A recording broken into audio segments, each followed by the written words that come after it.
Hello, dear listeners. Welcome back to Our Queer Experience, where Bruce and I talk about the diversity within the queer community.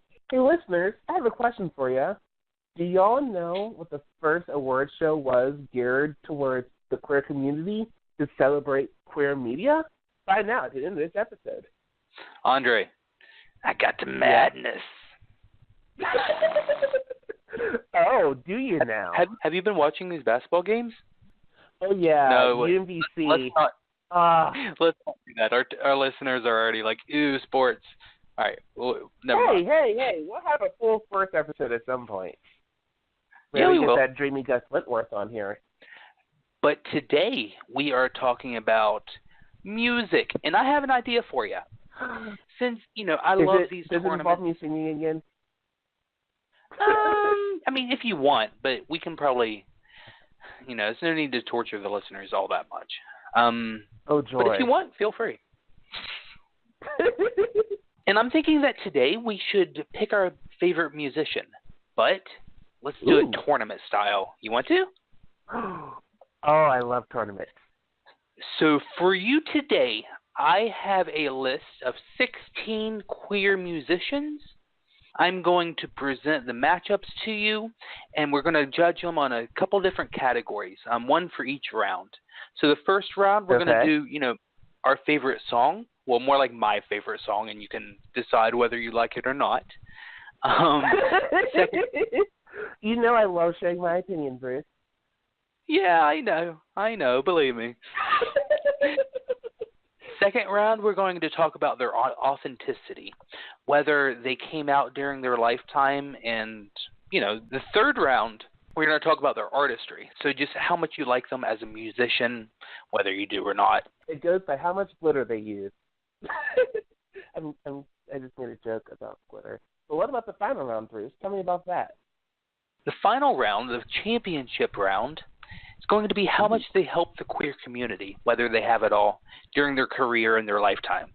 And so hopefully at the end of it, we will be able to decide our favorite queer musician. Sound like a plan? I'm excited. All right. But before we jump into it, Andre, I got a couple of honorable mentions. Folks who didn't really make the tournament, but they're worth mentioning.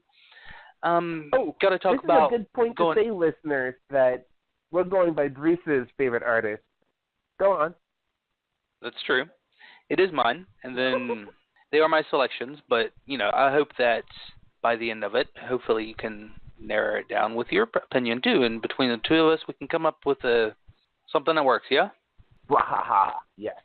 Going all the way back, folks like Liberace, Boy George, the Village People, more modern folks like Lady Gaga, Azalea Banks, Clay Aiken, Melissa Etheridge, Katie Lang.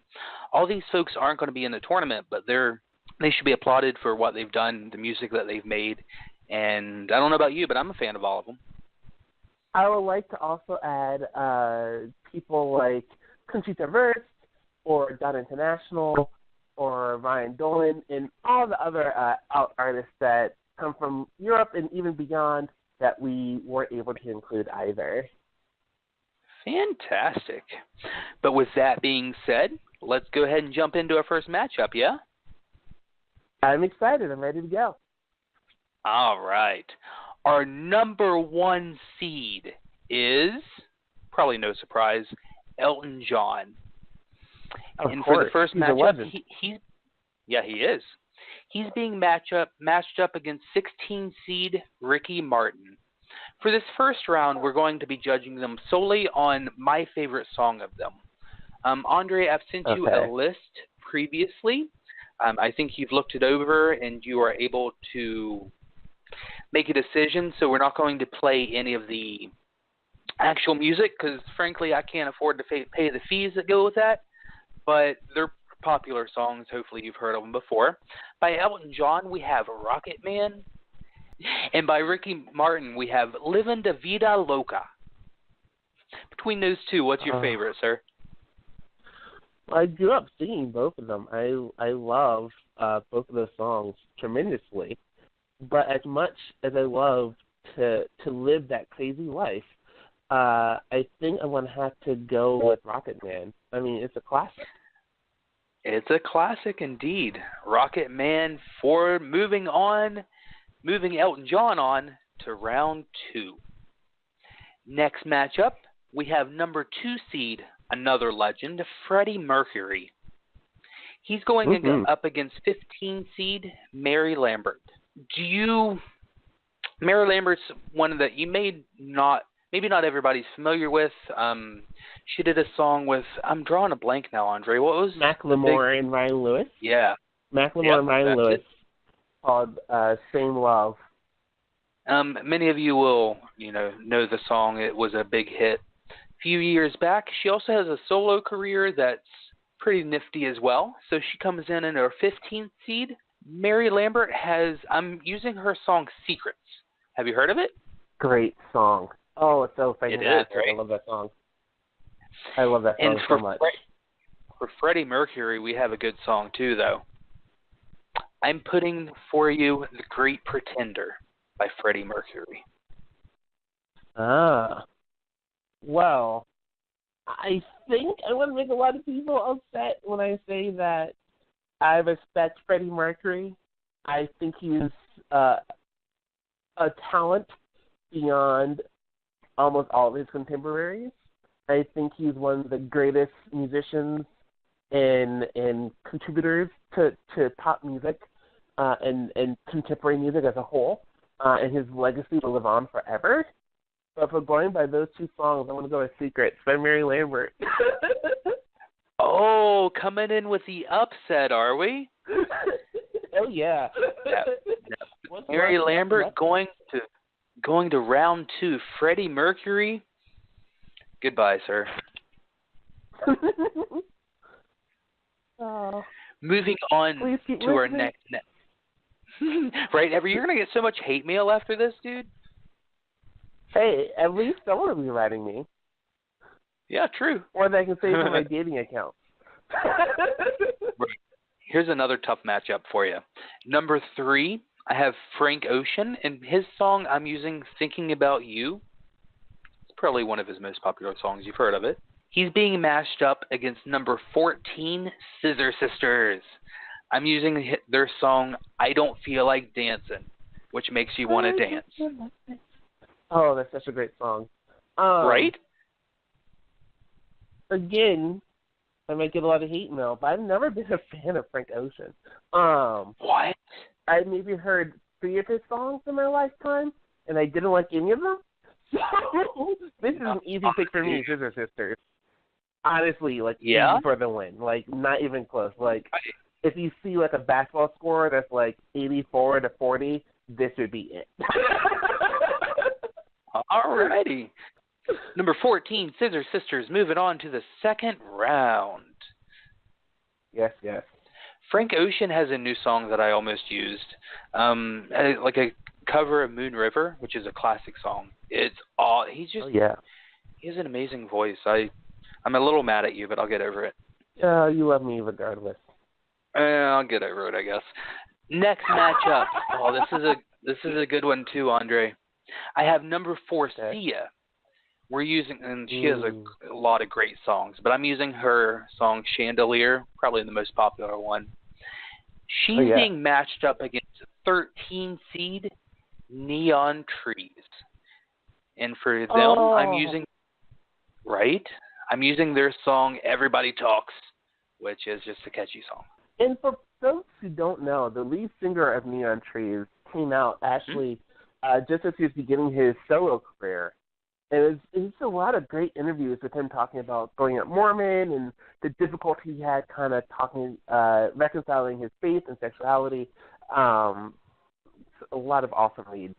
Definitely recommend diving deeper into that catalog. And this is so hard because I love them both so much.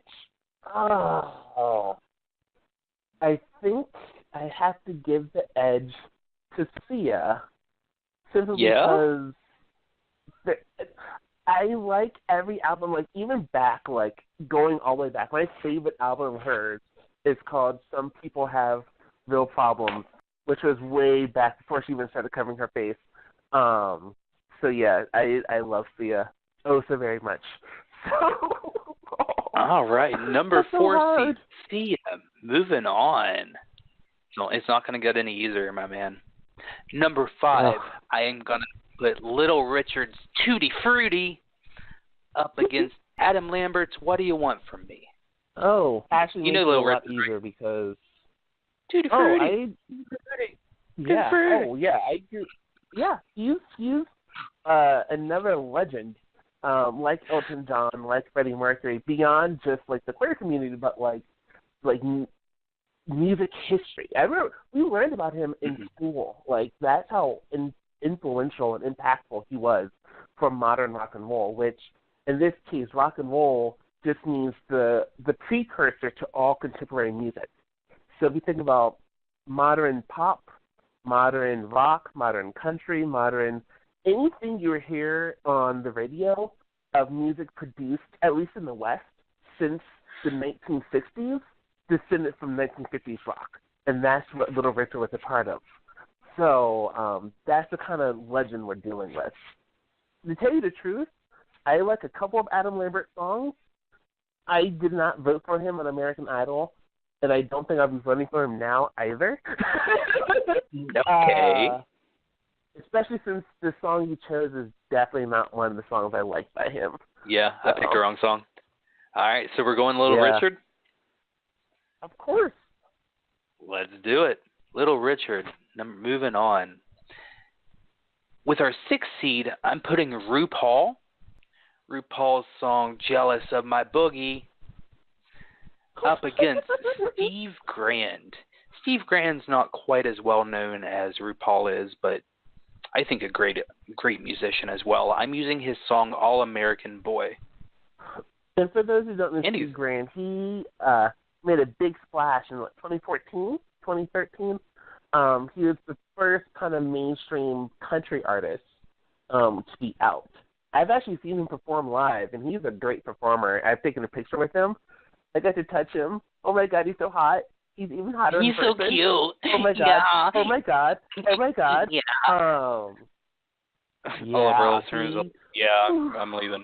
Bye. It's funny. The guys, a lot of the old guys in the audience kept saying, "Take your shirt off," and he just laughed and didn't take his shirt off. Sadly, but he stood there. He stayed there as late as he needed to take photos with everyone. And he a lot of music artists would be like, "Don't touch me," but like he put his arm around every single person, shook their hands, gave people hugs. He's such a great guy, hot inside and out. So who are you picking? Oh, I love that song, All American Boy. There are a few RuPaul songs that I really enjoy. Did I pick the wrong song again? Again, but I think I'm going to go with RuPaul on this one, simply because are you? And we'll talk more about this in the next round, but of what he means to my personal story.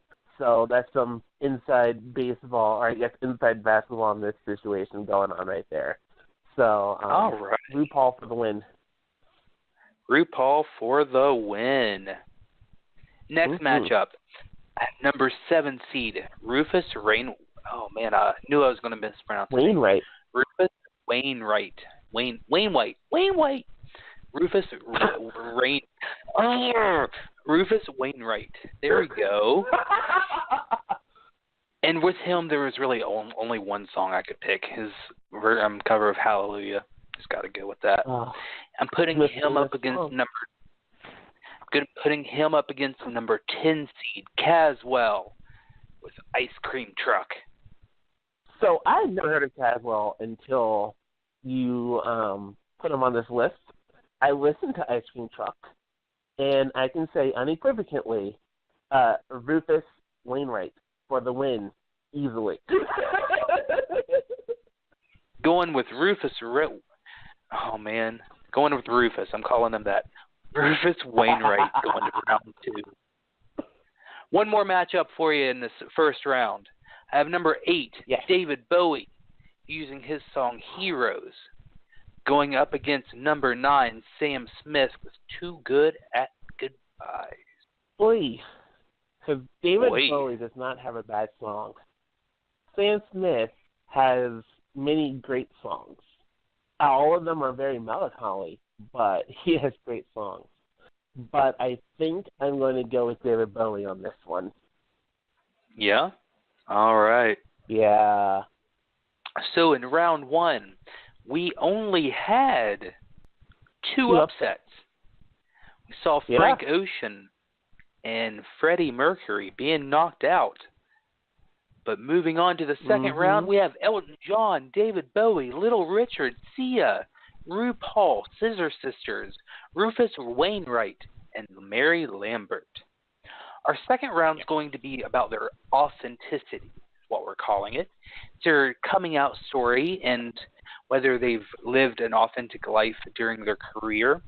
And so obviously with this, the modern people are going to have a little bit of advantage, but I think it's only fair if we're matching these legends up against newer people that the categories probably lean one way or the other.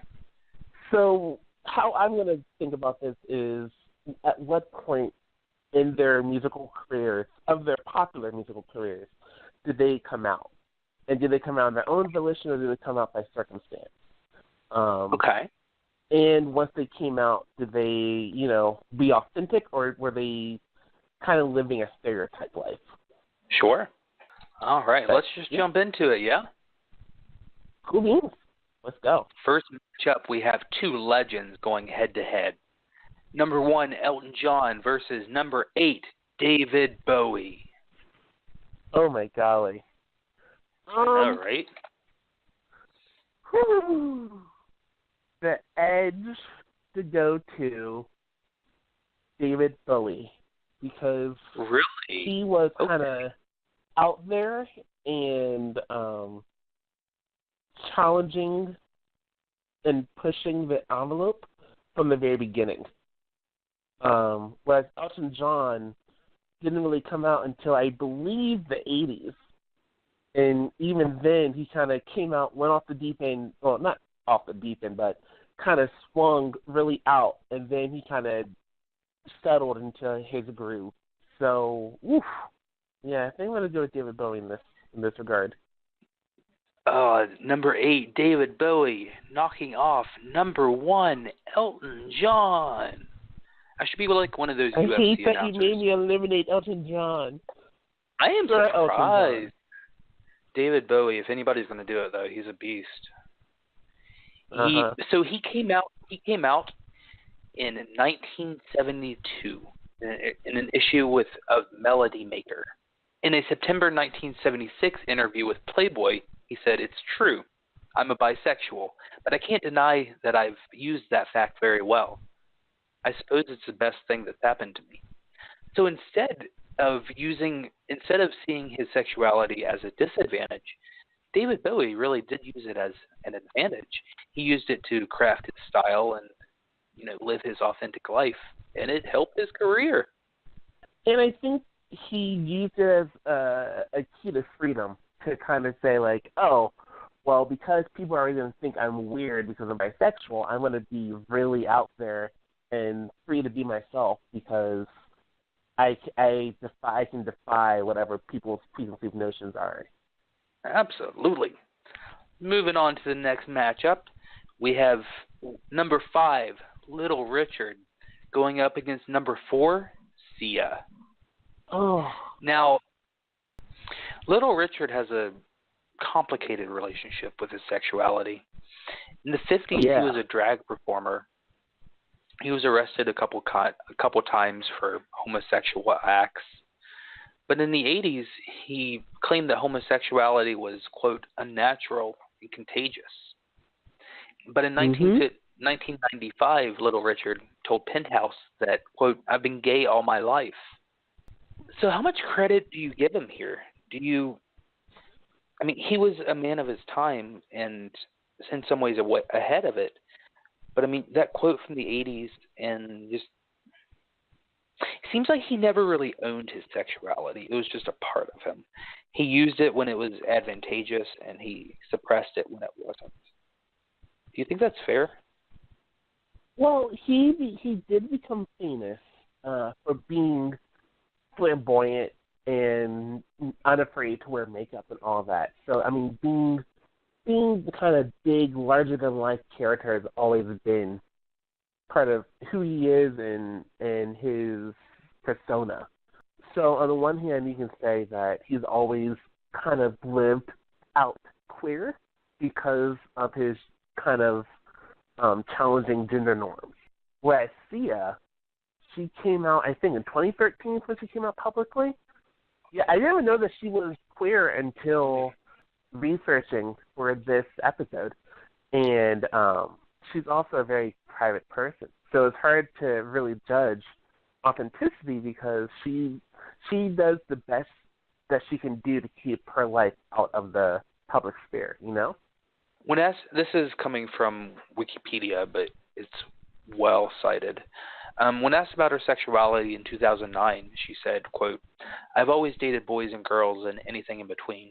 I don't care what gender you are, it's about people. I've always been, well, flexible is a word I would use," end quote. So do you think that it's not so much that she didn't come out until recently, but nobody even really cared until recently, you know what I mean? She wasn't well known back in the day, whereas Little Richard, he was famous for decades. Right. So do you think she gets more credit for that or less? I mean, I think that's a good argument, right? Because do we come out for ourselves or do we come out for others, right? I think that's the real question with Sia. Sure, she could have come out and been like, "Look at me, I'm queer, I'm a pansexual." That would be authentic. It would just be her trying to be visible for visibility's sake, which has its own merit. Whereas Little Richard never came out, but he acted and performed in such a way that people made those kind of assumptions, which at the time might have been all he was safe to do. It's well, really to be difficult. fair, he did come out, though. He came out in the 90s. Eventually, yeah. It took decades, so you're right. In the 90s. That was after he already won all his awards and got inducted in the Rock and Roll Hall of Fame and all that jazz. So, exactly. There's kind of post-relevancy for Little Richard, whereas Sia so who's your pick? Has been out for most of her relevancy. I hate you for making me choose. I'm going to go with Sia. I figured you would. All righty, that knocks off number 5, Little Richard, sending Sia to round 3. She's going to be matched up against David Bowie in a minute. Next matchup for round 2, we have number 6, RuPaul, going against number 14, Scissor Sisters. That's another interesting matchup for different reasons. Oh, yeah. I don't know much about Scissor Sisters' story, but every song screams gay anthem for them. Absolutely. But RuPaul, so I alluded to this in the previous round. Seeing RuPaul as a child, as a child, not seeing RuPaul as a child. When I was a child, seeing RuPaul on television and really making, like, drag mainstream. Now, I've already talked on the show how I'm not the biggest fan of drag, but he was so out loud, and he was so in your face, and he's pretty funny. And so, particularly, and the fact that he's black, all of that really kind of spoke to me. And I remember being a kid and being like, oh, look, that guy is gay, clearly, and he's a drag queen, like, he does all this crazy stuff, and that's really cool, and he's just being himself. And I can be myself. And I honestly think seeing RuPaul when I was little, I think helped make it easier for me when I kind of hit puberty and started really discovering who I was to be okay with that. So RuPaul wins for me. Yeah? Yeah. Sounds good to me, man. So that's number 6, RuPaul, going to the 3rd round. Final matchup of the second round, we have number 7, Rufus Wainwright, being matched up against number 15, Mary Lambert. Oof. So you have two artists that have been out for their entire careers, basically. You do. Rufus Wainwright's career being a bit longer and a bit more prominent than Mary Lambert. But I would say the thing that gives Mary Lambert the edge is the song actually that you chose, Secret. That song is literally her going through all of her stuff and just throwing. She's not just airing her laundry in public. She is throwing it out and putting it in the streets and taking pictures of it and posting those pictures to Instagram. Like, Mary Lambert for the win. I don't know if I can say much more about that. Number 15, Mary Lambert, going to round 3. The semifinals. This is the final 4 of our little tournament. Dun, dun, dun, dun, dun, dun. We have some good names left, man. And in this third round, we're talking about their artistry. So who is a better musician or singer or whatever category you want to use, okay? Okey-dokey. So our first matchup is David Bowie going up against Sia. Oh, God. Ooh. I want to go with David Bowie simply because Sia, her current self is different than like her previous like pop career when she was first starting out. And a lot of what she does, a lot of contemporary artists do, kind of follows from the stuff David Bowie was doing. So, David Bowie.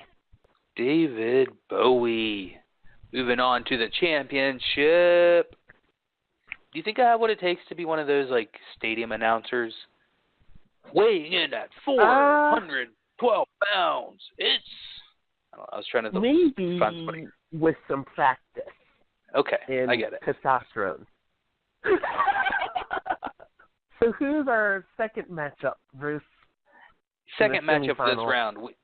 We have RuPaul against Mary Lambert. We're judging them on their musicianship or artistry or whatever. Yes.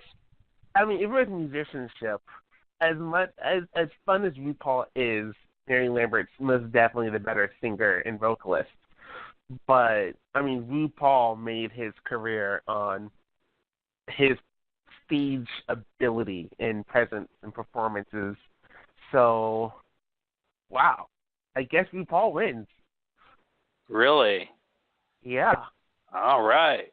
That's number 6, RuPaul. Moving on to the... Right? Moving on, number 6, RuPaul. Moving on to the championship against number 8, David Bowie. Now, this championship round, we're judging them on how much they have helped the queer community. And I'm not sure we even have to deliberate this one very much. David Bowie versus RuPaul. Oh, boy. So,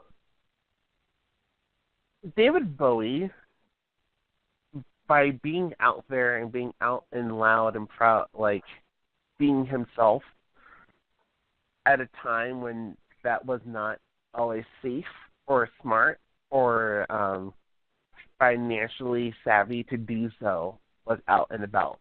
And I think when I hear the stories of a lot of people who grew up during that era, it's not that long, who grew up during the 70s and 80s, they looked at David Bowie as kind of like that example, being able to be free in themselves. RuPaul has been, like, from the moment he busted on the scene, has been out and loud and advocating and has always, like, has had no problem being, like, that token gay to come out on a TV show or a movie to kind of challenge people to, like, be more accepting and be more open and honest. But then we have Drag Race, which I have various feelings about. So, what do you think, Bruce? This is a side tangent, but I'm curious your opinion on this. This might be an unpopular opinion because I think I know what you're going to say. Do you think that RuPaul's Drag Race as an entity, like as a thing that happened in a show, do you think that it's been overall more helpful or harmful to the, not even harmful, but do you think that it's been helpful to the overall queer community? Obviously, if we were just narrowing it to trans and to maybe not even trans, because I wouldn't say trans because most of the folks who were trans on that show didn't come out until after their time there. Isn't there and drag isn't there queens are not controversy? trans. Right, but isn't there some controversy going on with that right now? Like with the recent show? I don't follow RuPaul news, so I don't know. Oh man, I should look this up before. So, did RuPaul Drag Race do more harm or more help for the queer community? I think when it first came out, and it was on VH1, and the first few seasons of it, I think it helped because it put it put probably one of the biggest queer artists, like queer people, queer celebrities out and about, like gave him his own show focused on drag, which is a big part of the queer community. Or queer culture rather, and it gave this fleet of gay men, or mostly queer men, I should say, a space to kind of be on television. I think it predated a lot of the Bravo Top Chef shows and other predominantly gay shows or gay cast shows. But as it's gone on and on and on and on, and pretty much has become the only thing on Logo. Which I think is also part of the reason why I don't like it, because I used to love Logo when I was younger, but now it just seems like the RuPaul network, and that makes me upset. Oof. I think it's become a perpetuator of the stereotypes that a lot of folks have of the gay male community that I definitely don't see myself in, and I think a lot of other guys don't see themselves in. They certainly represent a segment of gay men, but not all of them. And I think it right now is doing a lot more to perpetuate that than to help fight for authenticity. So for this matchup, or who has done more for the queer community, RuPaul or David Bowie? Oy vey. I'm going to say David Bowie, simply because he was doing it before RuPaul, but there's an age difference that makes sense. But even now, his legacy lives on for authenticity, whereas RuPaul's legacy has become Drag Race, and so that is why I'm making my decision the way how I'm making it. And David Bowie's song was just launched into space. So that's pretty cool, right? Yes. So, dun dun dun, we have a winner. David Bowie is our Queer Experience's favorite queer musician right now, at least. We might do this in a couple months and have a completely different solution, but yeah. How about listeners? You give us a selection of the next 16 artists we should include in this when we do it again in a few months. Great idea. We would love to. Yes. Hit us up on Twitter, OQE Podcast, or on Facebook. I'm at the same. YouTube. OQE Podcast at gmail.com. All the places. Subscribe to us. If you're listening on YouTube, hit that little notification bell so that you can be alerted to every time we post a new video. And be sure to rate and like us across all the platforms. We just recently have gone on to iTunes and Stitcher and TuneIn. So we're on all your favorite devices. Come find us. Give us a thumbs up or a subscribe or 5 stars, whatever the platform is. whatever the relevant awesome rating is. And share us with your friends. Or if you don't like us, share us with your enemies. Just as long as you're sharing us, that's an important thing. Yeah. So, Andre, one more piece of business for us today. Oh? What was the first music awards show for the queer community? Yes, the first award show focusing on queer media were and you can correct me if I'm wrong, the Gay and Lesbian Media Awards, the GLAMAs, correct? GLAMAs! It's just so fun to say. Like, that is the best acronym that I've seen in a long time. And it ran from 1994 to 1996. Yes. And even yes, but I wanted to Okay. point out that even though they had gay and lesbian awards, they didn't have any trans awards or other gender minorities. And so, it was the 90s. It wasn't like they were against trans people, but it's worth noting that that was only a gay and lesbian award. And trust me, we will have many episodes about the experiences of trans folks and just the general knack of erasure of so many identities within the queer community. But for now, we are still talking about media on Friday, right, Bruce? We are. We're talking about Hollywood. And other movie producers. What? I love queer cinema. I'm so excited. Andre, since the very beginning of this podcast, Andre is, I want to do media. I want to do movies. So he is jazzed. I've been begging It's going to be a great episode. Yeah, I've been begging for Friday. a movie episode from before I met Bruce. That's how long I wanted to do this. Have you really? Yeah. Oh, I love it. I love talking about this. Well, we will try to keep it at just a half an hour next time. I feel like this one's a little bit long, but that's okay. It's fun and interesting. Yeah. Bye, y'all. We had fun. And we decided that David Bowie is the best. I'm sorry I ruined your bye, y'all. Go ahead. One more time. It's fine. Bye, y'all.